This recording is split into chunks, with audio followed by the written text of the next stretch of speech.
everybody, Lord Tremendous here. Got another battle report here for you. 2,500 point battle. Lord Tremendous of the Warriors of Chaos, that's me, versus Lord of the Leaves of the Wood Elves. Yep, it's my Wood Elf opponent. He's still trying, and I'm still trying to discourage. No. Yeah, just basically another pickup game, Wood Elves versus Warriors of Chaos, so should be fun. Got a different list here. Shiloh's over, so I'm dorking around with my list a little bit. And I only changed this one up a little bit. Obviously, the Skull Crushers are gone, but here's what I got now. I've got my Demon Prince still. He's not going to change. He's got the Mark Zinch. He's level 3 Wizard, Chaos Armor, Charm Shield, Dragonbane Gem, other Trickster Shard, Soul Feeder, Scaled Skin, Flame Breath, and Laura Metal. My heroes are my Exalted Hero, Catalyst, Keeper of the Colors. He's got the Mark Zinch. He's my BSB. He's got this Halberd, Chaos Steed, Helm of Many Eyes, and a Dawnstone. My other Exalted Hero, Berserk, he's got the Mark of Corn, he's got an extra hand weapon, he got Hideous Visage now instead of Luckstone because I find giving my opponents fear checks to be a lot more useful than the Luckstone was, because 9 times out of 10 I forgot about it, or I didn't get a damn armor save anyway. He's only got a 3 up. He's got the Dragon Helm and the Crown of Command. And Saval, the Chaos Sorcerer, is Mark Zinch. He's my level 2 wizard. He's on his Demonic Mount Pack Hog. He's got an Enchanted Shield, Skullikatam, Talisman of Protection, and the Laura Zinch. And really the only change here was he lost the Warrior Bane because it was useless. If he's in combat, he's going to win by a landslide anyway. My core choices consist of 5 Chaos Warhounds who no longer have Scaly Skin, 23 Chaos Warriors, Blood Tide with the Mark of Corn, Full Command, Halberds, and the Banner of Fury. And I've still got my Chariot, the Vessel of Change, with the Mark of Zinch. My special choices consist of 5 Chaos Knights, the Teeth of Zinch, with the Mark of Zinch, and Sorcered Weapons, Banner Musicians, Standard of Discipline, and an old fan favorite, Trifection! With Regen and Flaming Breath. That's right, I brought him back just to give him a shot. I wanted to shake it up a little bit, try something new. I decided to throw the Chimera back into the list. And of course, the keystone to my army, the Mutalith Vortex.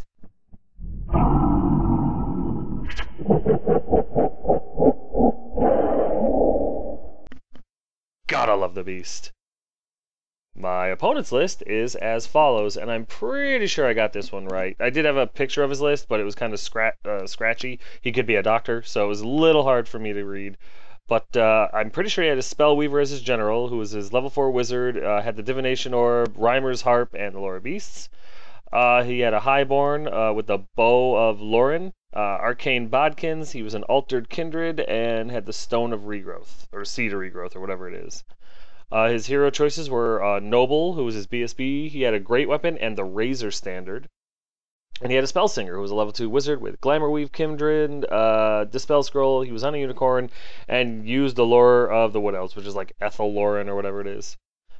His core choices were 19 Glade Guard with full command, 2 units of 5 Glade Riders with Musicians, and a unit of 10 Glade Guard with Banner Musician and the Banner Eternal Flame.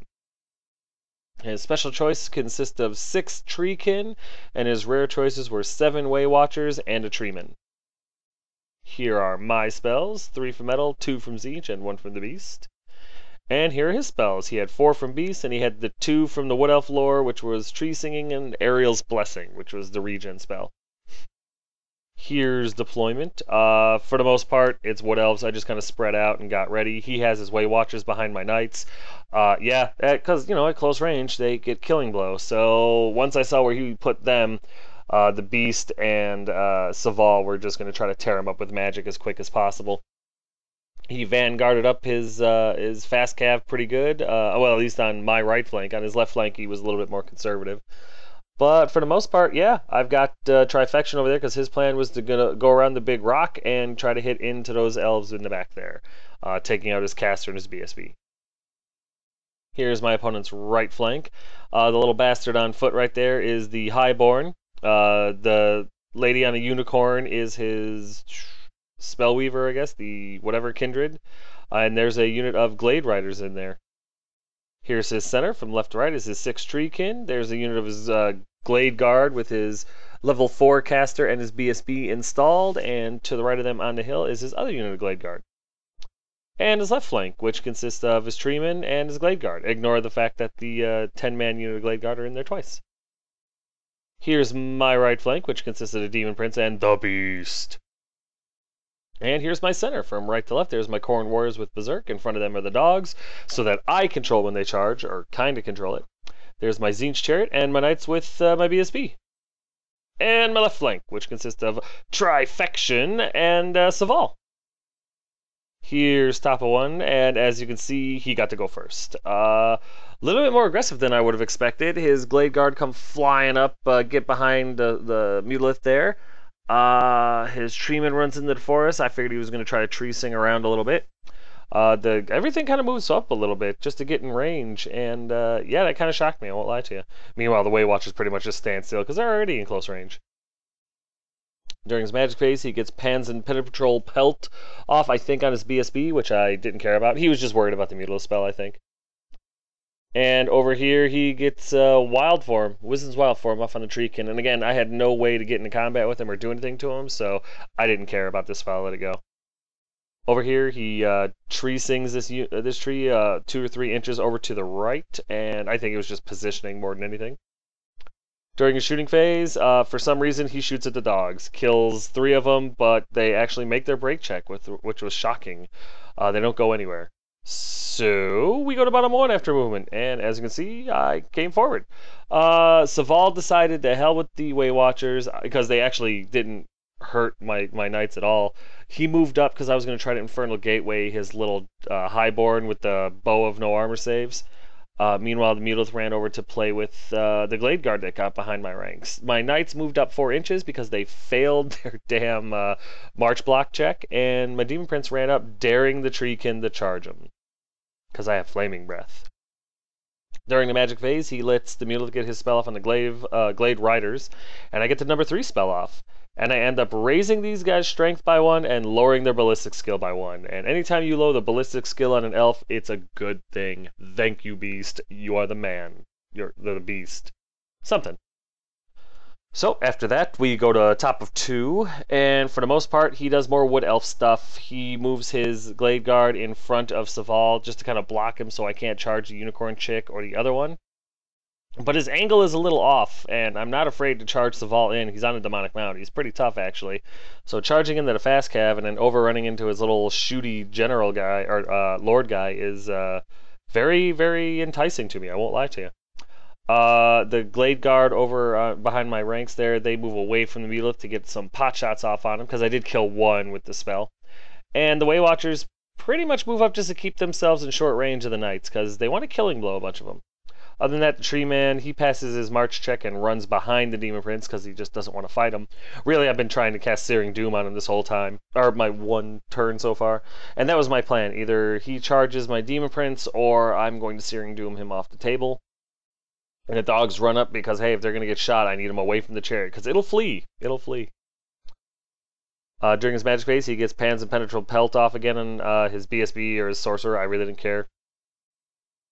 And during his shooting phase, he takes out 2 of my Knights. 1 with Killing Blow, and 1 that just decided to take his helmet off to see what was going on. Not a good choice, and he paid for it with his life. What can you do? Speaking of which, his archers, with really no better shots, kill off the rest of the dogs, which I'm pretty sure confirms the fact that all elves are dog haters, which is disappointing, to say the least. I love dogs. So we go to bottom of 2, and for the most part, it's just more posturing and maneuvering. Saval does actually charge into the fast cav, who stand. The Beast charges into the Glade Guard, and they decide to flee. He needed a 12 to go off the board. He rolls an 11. He is like literally a fraction of an inch on the table. It was impressive. Meanwhile, my Demon Prince just kind of moves around to get an angle on the Treekin, and that's it. Once again, my warriors fail their March block check. So they move up 4 more inches, and that's really it. I think my Knights might have failed their March check too, or something along those lines. But bottom line is everything is moving up slowly but surely. I wasn't sure if I was ready to get into the Treekin or not. But my Chimera, Trifection, he's behind the forest there. He's got an eye on those archers. Here's a better picture of his Glade Guard running away from the Beast, which is smart. And here's a better picture of Saval slamming into the fast cav. And if you notice, I maximize so that when I break them and overrun, I'm going to hit the Highborn because I need him to stop shooting. During the magic phase, the beast puts his spell off on the Way Watchers because they were in range. He rolls the number 3 spell yet again. I think 3 of them die. Two or 3 of them die. I can't remember exactly how many. But they get +1 toughness and -1 weapon skill. So not great. It actually kind of helps them more than anything because if these guys get into close combat, well, something's gone terribly wrong. But I'll still take it because 2 of them died. And then we go into combat, and Saval easily defeats 2 of them. He takes no damage for his trouble. Charge and 2 wounds to nothing. They break, they flee, they get away, but I slam into the Highborn, who also makes his panic check. So that was a good thing. So we go to top of 3 after movement, and his Treekin is just going to dance around my Demon Prince, which isn't stupid. That's kind of smart. His Glade Guard rally and shoot back over to the flank of the Mutalith, and they're just going to try to harass him for a while. His Lady Unicorn chick charges into the flank of Saval. I think he was just kind of looking for combat res, hoping that his Highborn would be able to make his saves and maybe even win the combat. And his archers turn around to face the Chimera that's barreling down their flank. Meanwhile, the tree can kind of back up a little bit, and I don't honestly know what he was thinking about. But yeah, that was kind of the angle there. And his other unit Glade Guard in the middle of the table that had gotten beaten back by Saval, they rally and get in the way of my knights, who were going to try to charge a Treekin. There's a better picture of Lady Unicorn charging in the flank of Saval. During the shooting phase, the Way Watchers once again killing blow one of the knights. Then he dies, which is sad. And then I don't know who shoots at him, but somebody shoots. I think it was the Glade Riders over next to the Mutilate. They shoot at the warriors and they kill Mike. We miss you, Mike. Over here, the Treekin uses Strangle Root on the beast, and he slips a wound through, which really hurts my feelings. He gouged him with a root. Who does that? So we go into combat, and Lady Unicorn, she actually issues a challenge, and Saval has no choice, so he takes it and beats her to death. It's actually quite brutal. He puts both wounds on her or something like that. But yeah, she ends up dying pretty spectacularly, and I get a reroll for my trouble. Meanwhile, the Highborn, who doesn't really get to do anything but watch to see what happens, loses combat, breaks, and then he rolls a 4 to get away. Needless to say, Saval runs his ass down. No, he rolls Snake Eyes to get away, and I rolled a 4 to catch him. So I don't run into the damn Glade Guard. They make their break check, and we go to bottom of 3. And my knights charge a Glade Guard who flee from them. I don't try to redirect. I catch them in the forest, and one of my knights fails his dangerous terrain check and dies, which is awesome. My Chimera and my Chariot. My Chariot needed like a 10 or 11 to make this charge, and he made it. The Chimera needed like an 8, and he made it into the archers. They stood and shot at the Chimera, and I don't think they hurt him. Other than that, my warriors have given up trying to march. They turn to face the Treekin because I know who he's going for. Meanwhile, the Beast and Saval move over to start magicking the Way Watchers because we're tired of them. There's a better picture of Trifection and the Chariot about to dine on the delicacy that is known as elf flesh. And right here, there's my knights. Well, what's the remains of them? The Banner and the BSB. They're the only ones alive because the musician slammed his face into a damn tree running down the Elves, which is a little embarrassing. I won't lie to you. During the magic phase, the Beast gives this unit stupidity, the Way Watcher stupidity, but like 4 of them fail their toughness check. He rolls like 4 5s and 6s. It's insane. And that's for the number 5s and 6s on the dice. So just in case everybody's like, well, they were toughness 4. Yep, they were. He rolled a lot of 5s and 6s. So 4 of them die. They're stupid, so they don't have to worry about a panic check. So Saval gets Blue Flame off on him and finishes him off. It's just, yeah, go straight to the warp, you dicks. I don't have any mercy when it comes to Elves. So that was totally worth it. Over here in combat, Trifection blows his Flaming Breath. We kill a whole bunch of them. The BSB and the Spellsinger die because I direct all the Chimera's attacks at the Spellsinger. I direct all the Chariot's attacks at the BSB. The BSB dies, Spellsinger dies, and then the Chimera uses his Flaming Breath on a unit, and then Thunderstomps, and there's the aftermath. They're still steadfast, they stick around, but the unit is cored. So we go to top of 4 after movement, and really the only interesting thing is the Treekin are able to charge corner to corner into the Chariot's flank, which is bad. but interesting to say the least. Meanwhile, his treeman keeps dancing around the demon prince who's been trying to Searing Doom this whole time, and the glaive guard charge into the flank of the beast because they do have +1 strength. And what other options does he have right now? Shooting isn't working. There's a better picture of the glaive guard slamming into the beast, and there's a better picture of the treekin slamming into the corner of the chariot. Magic is gone, so we go into combat, and as you can see, the beast puts up a hell of a fight. He's able to kill another one of the glaive riders. They do slam in, or they win with charge and a flank to wound, but the beast has like a 8 up right now because the demon prince is over there, and he makes his break check no problem. Over here, the treekin flub. It's insane how lucky I got. They missed their mark. I'm able to kill I put all my attacks into the archers from both the Chimera and the Chariot. We kill all but 2 of these guys. We end up winning by a landslide. I think the treeman needed snakes to stick around, and skadoosh. They both break. The Chimera chases after the archers, and the Chariot chases after the treekin. We catch both units, no problem. We rolled really, really high on both sides. So, yeah, well, I rolled really high. He rolled really average. And so, yeah, they're all dead. And we go to bottom of 4. I feel bad because I really do enjoy playing with this guy, but I could tell that he was really discouraged with his Wood Elves, which is totally understandable. So in bottom of 4, my Demon Prince goes in. Or my Demon Prince moves in the way of the treeman who's trying to get a hold of my warriors, and the Chimera flies around behind the archers with just the intent of basically putting pressure on them. And my Chariot moves up so that they have something to shoot at, and if they turn to shoot at the Chimera, I've got a rear charge either way. That was the plan there. Over in the forest, I'm kind of trying to be brave, and I rolled to move my guys around in the forest. I don't want to march or anything like that, but I did reform. Just because we weren't exactly sure, I took dangerous terrain checks for both and we passed, but then I'm like, you know what, there's no reason to move my knights or my BSB. I'm going to leave them there. So they hang out in the forest for the rest of the day. Other than that, Saval runs around to try to help harass the treemen, and that's about it. During the magic phase, I don't get Searing Doom off, but I get Infernal Gateway off, and it does 3 wounds to the treeman, and he passes his toughness check, so now he's got a 6 up regen, which is kind of funny. Over here in combat, the beast has kind of had enough of these guys. He takes no wounds from them, but is able to kill 2 of them just outright. And then when we total up combat res, they break and get run down because the beast is a beast.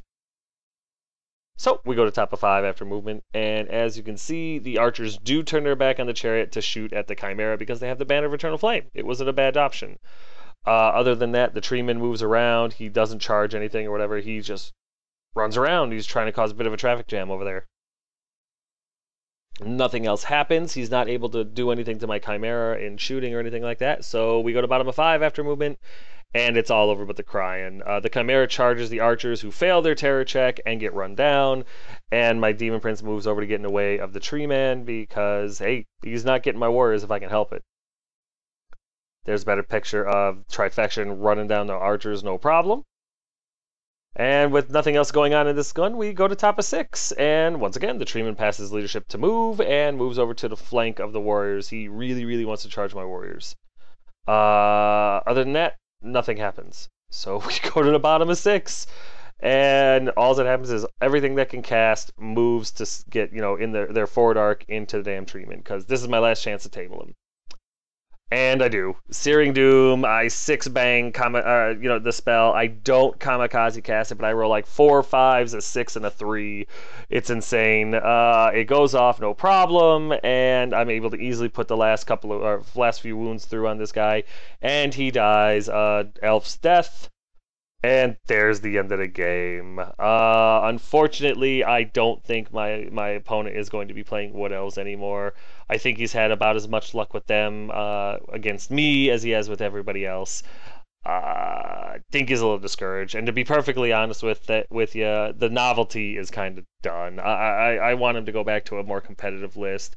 I like closer games. Don't get me wrong, every once in a while, tabling somebody can be fun. We all know that. We all have that sick thrill when it happens.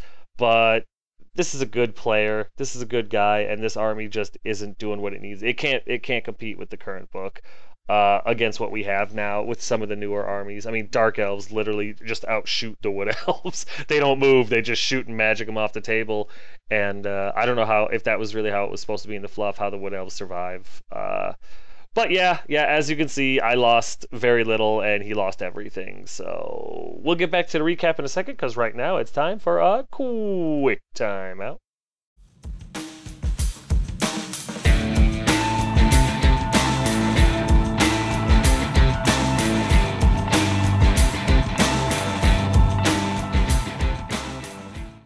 Tokens, fellas. Tokens. Wound counters, augment markers, hex markers, every status, ailment, and effect you can think of, from not being able to move to the lore attributes to the lore hexes and bonuses that they provide. Everything that you can think of that you could need a marker for, that we use dice for. Token Grail makes the tokens. Send her an email, tell her what you need. Any gaming system, from Magic the Gathering to Infinity to Malifaux to 40k to Fantasy, whatever you need tokens for, she will make them, and they come out they're flawless. Look at them. They're the glass beads. They magnify the words in the picture, so they're really easy to see from the tabletop and everything like that. They're a lot more accurate than dice, and they're dirt cheap, guys. She sells them for less than $10 a kit. Dirt cheap prices, solid gold quality. Totally worth it. Send her an email, get yourself some tokens. The only request that I make is that if you are overseas, if you're outside of America, before you send her an email, you have to understand that shipping prices are through the roof. So as long as you're okay with paying like $30+ shipping fees, don't send her an email, because it's just going to waste both your times. But if you are in America or you don't mind high shipping fees, then by all means send her an email, get yourself some tokens. Totally worth it. So, yep, just like you could guess, it was a victory for Lord Tremendous. Although it felt kind of hollow. It felt like he was playing with training wheels list, and or army anyway, and I had like a howitzer. It just didn't seem fair. In the end, all I lost was my Warhounds, and he lost everything. And he shot the Warhounds off the table. That's something at least. Saval was definitely the MVP of this game. He killed the Highborn, the Unicorn Lady, finished off the Way Watchers, and helped run off a unit of Glade Riders. Yeah, he was on fire. My racism has definitely rubbed off on him, and I'm damn proud of that. But this game, we just kind of sat there afterwards and looked at it. We were like, yeah, starting to understand why people aren't fielding Wood Elves as often. I mean, don't get me wrong, I've seen them at the GTs and stuff like that, but they usually don't do very well. And I felt kind of bad. I still, just doing the report, I'm like, God, I feel bad for it. I gotta buy him flowers. Valentine's Day's coming up, I do enjoy killing elves, don't get me wrong, but this army does need an update. It needs a boost in the 8th edition before 9th hits the shelves, definitely. Hopefully, this summer, if the rumors are true, they're going to get an update, and, maybe we'll see more of them then, but I just don't think that my opponent's having any fun playing this army anymore. I don't, he's got Wood Elves, he's got Lizardmen, he's got Warriors of Chaos, so I'm sure I'll see something else on the table from him soon, but I wouldn't expect to see another Wood Elf battle report. Or maybe I'm wrong. Hell, he might see this and just keep playing him despite me, and I'd be fine with that. But still, it was a great opponent. I still love killing elves, and I'm looking forward to our next game. But I would be very surprised if he fielded Wood Elves again, because it's just all their tricks aren't enough to keep up with the current meta in the game. And I take a very soft Warriors of Chaos list in comparison. No Nurgle, my Demon Prince doesn't even fly, he's a level 3, stuff like that. Could you imagine this list up against a Nurgle army, or even like a Demon Nurgle army or something like that, or a Empire army? All their shooting and magic, even if the Empire guy is missing with everything, they don't have the shots, they don't have the magic to put any wounds on these guys, nor do they have the combat ability to win combat and kill everything. It's not going to happen. So that's my opinion anyway. What the hell do I know? But I hope you guys enjoyed this report. I know it's a little lack of luster because it was so one-sided, but hopefully the next one will be a little bit different. It's a Warriors vs. Chaos versus Warriors of Chaos, so that's at least kind of fun. If you have any questions, comments, concerns, or complaints, feel free to put them in the comment section below, and I will get back to you as quick as I can. But yeah, guys, thanks.